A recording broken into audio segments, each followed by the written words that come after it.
Hi guys, मैं हूं प्रभास और स्वागत है आपका जीएस वॉरियर्स यूट्यूब चैनल में। अगर आपको मेरी वीडियोस पसंद आ रही है तो आप कमेंट करके मुझे बताइए, और अगर पसंद नहीं भी आ रही है तो भी कमेंट कीजिए ताकि मुझे पता चले कि मैं कहां इंप्रूव कर सकता हूं। आज से हम हिस्ट्री का सीरीज शुरू करने वाले हैं और सबसे पहले हम कवर करेंगे एंशिएंट इंडियन हिस्ट्री, जिसमें पहला चैप्टर होगा वैदिक period. So without wasting any time, चलिए शुरू करते हैं।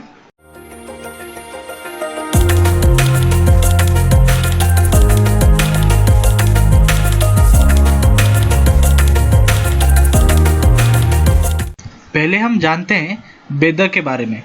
Among the literary sources of ancient Indian history, the foremost are the four Vedas, namely Rig Veda, Yajur Veda, Sam Veda and Atharva Veda. Veda is derived from the Sanskrit word vid, जिसका मतलब होता है to know या फिर जानने की इच्छा। It is also called अपुरुषेय, यानी कि it is not made by man, and नित्य, इसका मतलब है eternal. Vedas are also known as Shruti, जिसका मतलब होता है टू हियर। वेद कहीं पे लिखित रूप से आपको नहीं मिलेगा, it is transmitted from one generation to other orally. अब जानते हैं ऋग वेद के बारे में। It is a collection of hymns, it is oldest of all the Vedas and it contains 1028 suktas. It contains 10 mandalas, जिसमें से मंडल 2, 3, 4, 5, 6, 7 को फैमिली बुक भी कहा जाता है। मंडल 9 कंटेंट्स फेमस पुरुष सूक्त हाइम, जिसमें 4 वर्णों का विवरण दिया गया है। जो 4 वर्ण हैं, ब्राह्मण, क्षत्रिय, वैश्य, शूद्र, ये पुरुष सूक्त हाइम और ऋग्वेद से आया है। Gayatri Mantra which is written by Vishwamitra is the most sacred hymn of Rigveda and it is in the 3rd mandala and it is dedicated to sun. The hymns of Rig Veda are recited by a priest called Hotri. और ऋग वेद के कुछ famous उपनिषद हैं, ऐत्रेय उपनिषद and कौस्तकी उपनिषद। अब बात करते हैं यजुर वेद के बारे में। It is a collection of rituals for performing different sacrifices. It has been divided into 2 parts, that is Krishna Yajur Veda and Shukla Yajur Veda. The hymns of Yajur Veda recited by a priest known as Aharyu. इसके जो famous उपनिषद हैं वो है Brihadaranyaka Upanishad and कथा उपनिषद। आता है साम वेद।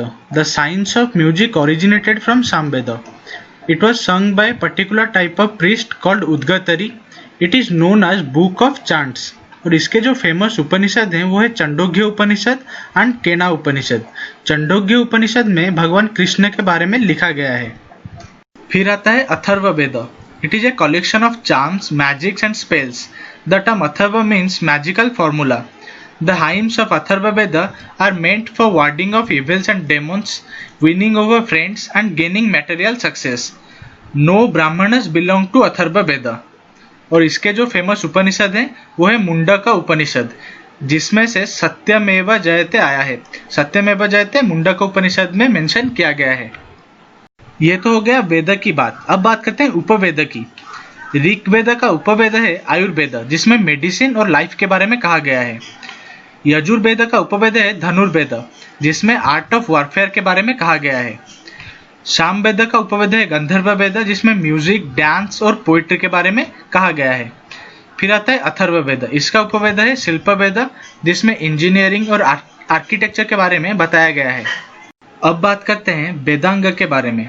These are considered important for understanding the Vedas, but they are not included in Vedic literature. जिसमें कि शिक्षा डील करता है प्रोनाउंसिएशन के साथ, छंद डील करता है मेट्रिक्स के साथ, Vyakarana deals with grammar, Nirukta deals with etymology, Jyotish deals with astronomy and Kalpa deals with rituals. अब बात करते हैं ऋग्वेदिक और अर्ली वैदिक पीरियड के बारे में, जो कि 1500 से 1000 BC के टाइम के बीच का पीरियड है। The Aryans are known as creator of the Vedic civilization. वैदिक सिविलाइजेशन का क्रिएटर आर्य को माना जाता है, और आर्य का मतलब होता है the civilised one. Max Muller के थ्योरी के हिसाब से आर्य आए थे सेंट्रल एशिया से, और ऋग्वेद कहता है कि Aryans first settled in the Sapta Sindhu region, modern day eastern Afghanistan, Punjab and western UP. आप देख सकते हैं ये रीजन में पहले आर्य सेटल हुए थे। अगर हम ऋग्वेदिक पीरियड के पॉलिटिकल लाइफ के बारे में बात करें तो here government was monarchial and not entirely egalitarian. Egalitarian का मतलब होता है सबको एक समान ट्रीट करना, लेकिन यहाँ ऐसा नहीं था। द वॉरियर्स और राजन्यस who fought the battles naturally assumed more importance than other members of the tribe। जो वॉरियर और राजन्य होते थे, जो बैटल लड़ने के लिए जाते थे, उन्हें समाज में एक ऊंची दर्जा दिया जाता था। गण, विधाता, सभा, समिति और some forms of tribal assemblies mentioned in Rigveda. और सबसे जो इम्पोर्टेंट चीज ये है कि अर्ली वैदिक पीरियड में वुमेन को समिति और विधाता इन सब में पार्टिसिपेट करने का मौका मिलता था। अब आते हैं अर्ली वैदिक पीरियड के सोशल लाइफ के ऊपर। Kingship was not hereditary. The king was selected among the clan and he was the protector of the tribes। राजा का बेटा राजा नहीं बनता था। किंग ट्राइब में से किसी को भी एक चुना जाता था जो कि पूरे ट्राइब का रखवाले की तरह काम करता था। Naturally, the tribes fought over cattle. The tribe settled in villages where family or kula was the basic social unit। A group of related families formed a grama or village। It was a patriarchal society। Women were respected। They were educated and had access to assemblies। Vishwara, Ghosha, Apala were some leading women of the Rigvedic time।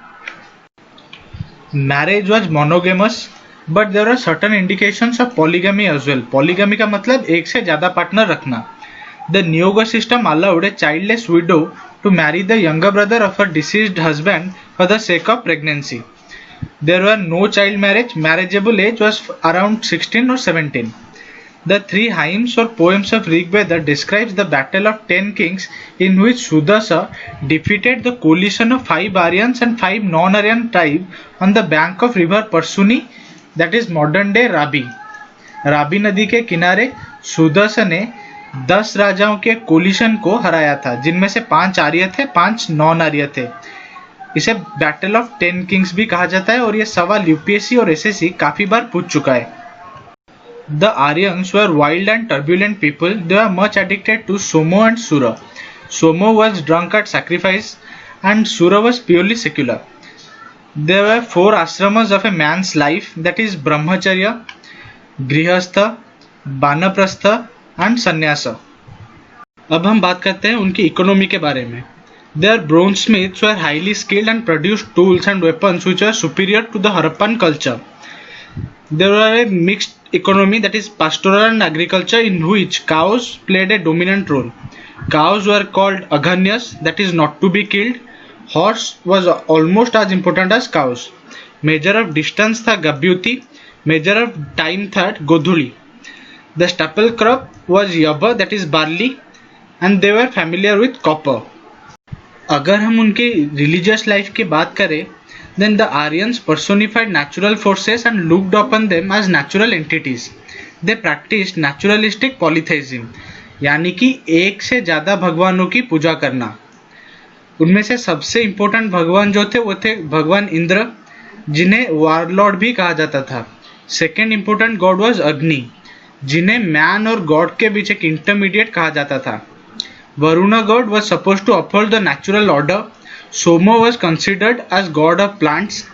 They did not believe in erecting temples and idol worshipping। They worshipped in open air। अब आते हैं type of marriages पे। Brahma marriage, it means marriage of a duly dowered man women, sorry यहाँ पे थोड़ा गलती हो गया है, ये होगा women with a man of same class.